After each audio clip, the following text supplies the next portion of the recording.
Welcome back. In previous videos we've been looking at adding individual users, but what if you want to create 300 or 3,000 or 30,000 users?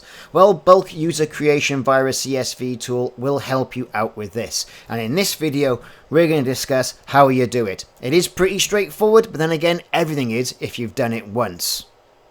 Let's check it out. Welcome back. We're going to talk about more user creation. This time we're going to talk about bulk user creation. Now, you can see I've got some users created here. They're all done with the add new user, fill in the little form that pops up. And that's great for a few users. But who wants to be sit there doing that for like 300 or 3,000 or 30,000 users for a big enterprise? Well, you don't. We're going to use bulk upload. Right, we're going to use a CSV file, a comma separated value file that people who use Excel and spreadsheet applications like Sheets will be very familiar with. So let's click on bulk upload of users. Now here you've got the little thing here, learn more, where it takes you to all the information about how to do this, very concise from Google. The formats, the files, what you have to do, what you have to include. And the basic information is the first name, the last name, the email address, the password, and the organization unit path. Now, let's spend a little bit of time talking about that. We're not going to go into it in too much depth because I've got an entire section on organization units, but I do think it warrants a little bit of attention. So all you need is org unit, password, email address, last name and first name. And that's all you really need to populate the CSV file for bulk upload in Gsuite. So let's talk, before we do any of this, about organizational units. So an organizational unit is a container of sorts. Okay, for those of you familiar with Microsoft Active Directory, organizational units are there. Automatically you get an organizational unit created when you sign up and instigate your Gsuite subscription. So mine is collaboration kernel. So my first organizational unit is collaboration kernel, which I get by default. Now, if you don't do anything here, then all your users will go into the default organizational unit. However, I have created a few. So all my users will go into a sub organizational unit called users, and then I've got two sub units underneath that called contingent workers for contractors and temporary workforce, and then also FTE users, which is full-time employees, right? No problem there. So why have I done this?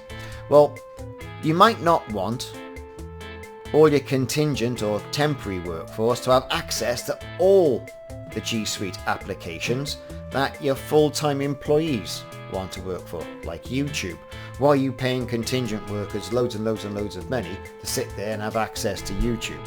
If it's a valid training platform that you're using YouTube for, corporate YouTube for, then fair enough. Or you might just want them to have email, that sort of thing. What I'm saying is you can put restrictions on the OU containers.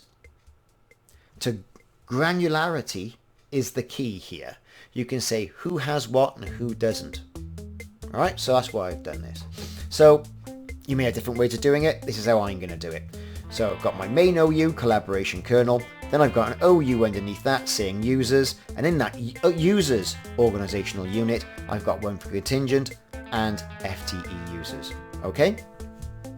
Right. And like I say, I'll cover OUs and organizational units in more detail in its own section. But I thought it's just worthwhile just to talk about this. You'll get the top one by default, and then it's up to you to create these.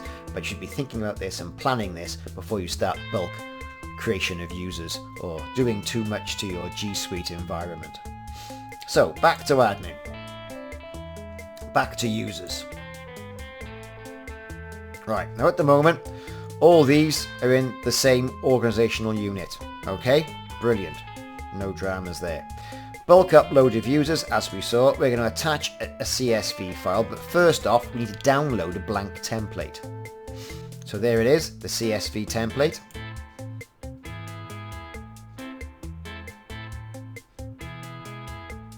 There you go. Users 2. Alright, so we're going to show that in its folder, users 2. Let's delete all those other ones, just in case. Don't want to start confusing things. Then we're going to use Google Sheets. Google Sheets is always there. Right? So I've got, let's open, upload, select the file from my device, downloads, users to open.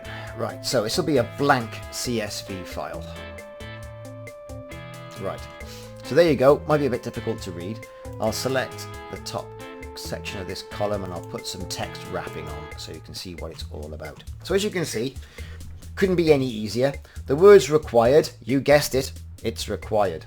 So we're going to bulk create a user. We're going to call them Jeff, and then we're going to say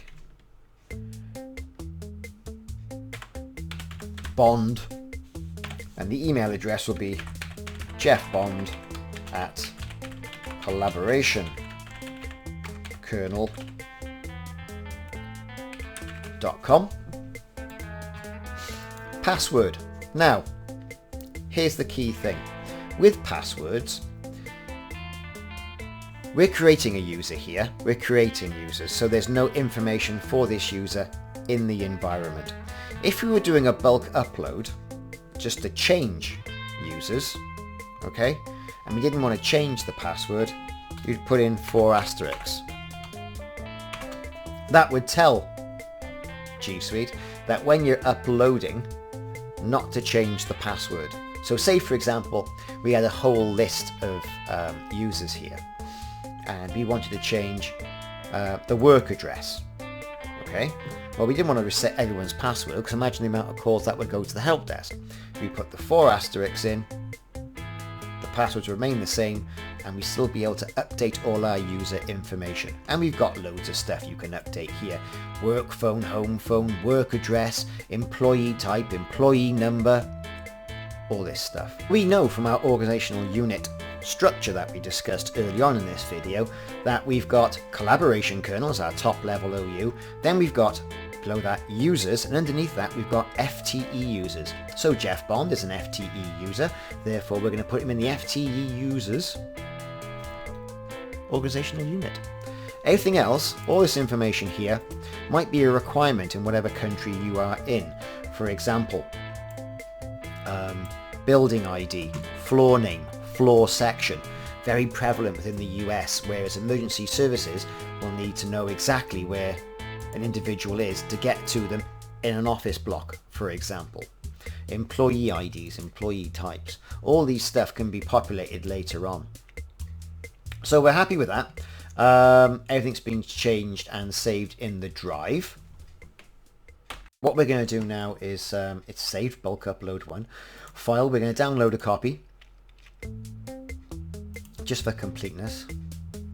There it is, it's downloaded. And what we're going to do now is we're going to go back to our admin console. We're going to attach a CSV. Bulk upload of users, open, it's attached, and then we're going to upload. Now we'll get a message here, processing bulk upload user information. An email will be sent to collaboration kernel. Info is completed. You can see details, 1 row uploaded, we only had 1 row, and we've got a log as well to say it's been successful. Now what will happen is we'll wait for that to be processed. There you go, there's our user, Jeff Bond. Now, we mentioned that some of this information could be worked on later. Yes, you can do, and you can go back and revisit the information here and re-upload it.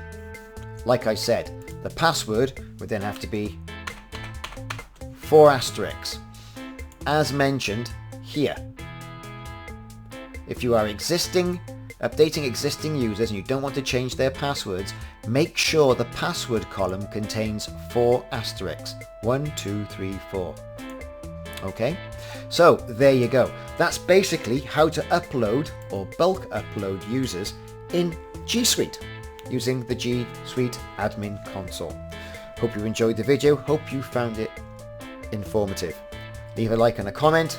Thanks very much for watching. I'll see you soon.